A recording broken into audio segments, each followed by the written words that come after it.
नमस्कार दोस्तों, आर्या सक्सेस मंत्र में आपका स्वागत है। यह झारखंड समान अध्ययन का सेट 2 है।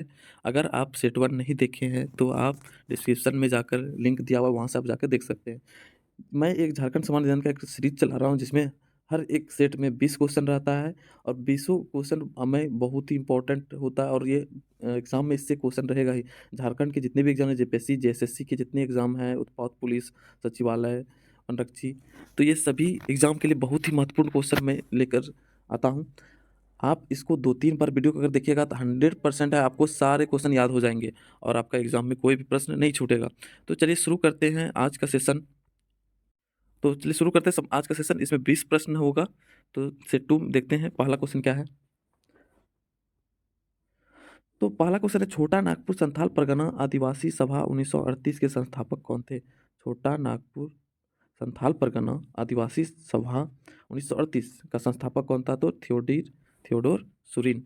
दूसरा है, चुटिया मंदिर का निर्माण किसने कराया था? तो राजा रघुनाथ शाह, यानी चुटिया मंदिर का निर्माण किसने किया था? राजा रघुनाथ शाह। फिर अगले प्रश्न पर आते हैं, छोटा नागपुर संयुक्त संघ 1954। छोटा नागपुर संयुक्त संघ 1954 की स्थापना किसने की थी? सुखदेव महतो ने। छोटा नागपुर संयुक्त संघ 1954 का स्थापना क्या किसने किया था? सुखदेव महतो ने। ताना भगत आंदोलन की शुरुआत कब हुई थी? अप्रैल 1914 में। अप्रैल 1914 में ताना भगत आंदोलन का शुरुआत हुआ था। गांधीवादी तरीके से लड़ा गया, याद रखना है, गांधीवादी तरीके से लड़ा गया पहला आदिवासी अहिंसक आंदोलन कौन सा था? तो ताना भगत आंदोलन ही था। यानी गांधीवादी तरीके से पहला जो है आ- आदिवासी अहिंसक आंदोलन कौन सा था? तो ताना भगत आंदोलन। कब इसको लड़ा गया था? तो अप्रैल 1914 में। अप्रैल 1914 में इसका शुरुआत हुआ था। हरि बाबा आंदोलन 1931। हरि बाबा आंदोलन 1931 का प्रणेता का मूल नाम क्या था? दुका हो। क्या नाम था? दुका हो। हरि बाबा आंदोलन कब हुआ था? 1931 में। इसका जो नेता था, प्रमुख नेता, तो इसका मूल नाम क्या था? तो दुका हो। सातवां प्रश्न में आते हैं, डोंडा सैनिक विद्रोह का नेतृत्व किसने किया था? तो गणपत राय ने। डोंडा सैनिक विद्रोह का नेतृत्व किसने किया था? गणपत राय ने। आठवां प्रश्न है, ओरमांझी के जमींदार उमराव सिंह और उसके दीवान शेख भिखारी को 8 जनवरी 1958 को कहाँ फांसी दे दिया था? तो रांची के चुट्टूपाली घाटी में। बहुत इंपॉर्टेंट है कि ओरमांझी का जो जमींदार था उमराव सिंह और उसका दीवान शेख भिखारी को 8 जनवरी 1858 को कहाँ फांसी दिया था? तो रांची के चुट्टूपाली घाटी में। नौवां प्रश्न पर आते हैं, 1857 के विद्रोह के दौरान पंचेत के राजा नीलमणि सिंह को कहाँ गिरफ्तार कर भेज दिया था? तो अलीपुर जेल कोलकाता में। अलीपुर जेल कोलकाता में भेज दिया था 1857 के विद्रोह के दौरान।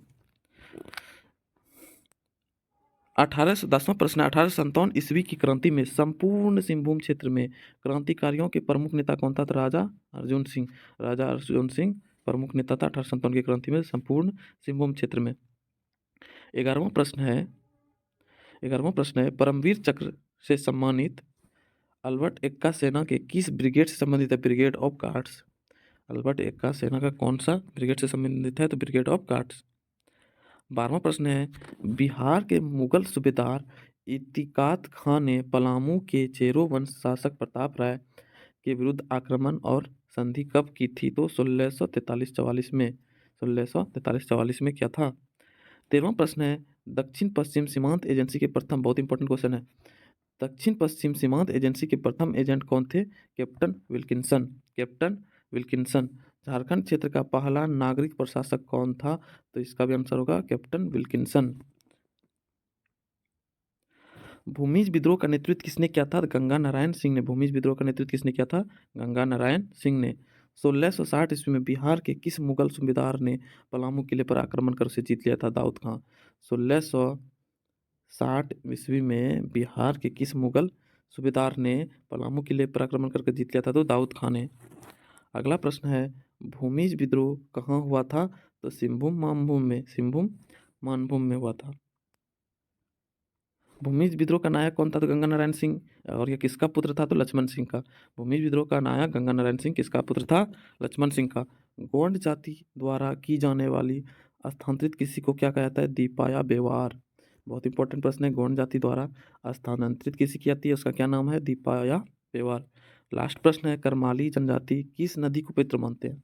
करमाली जनजाति किस नदी को पवित्र मानते हैं? तो दामोदर नदी को। दामोदर नदी को। तो ये 20 प्रश्न था। आप वीडियो को 2-3 बार देखिएगा, आपको सारे प्रश्न याद हो जाएंगे। अगर आपको इसका PDF चाहिए तो आप टेलीग्राम से मेरे टेलीग्राम से जुड़ सकते हैं, जिसका मैं लिंक डिस्क्रिप्शन में दे दूँगा। अगर आपको कोई डाउट्स है या प्रॉब्लम है तो आप कमेंट बॉक्स में ज़रूर लिखिएगा। वीडियो को लास्ट तक देखने के लिए धन्यवाद।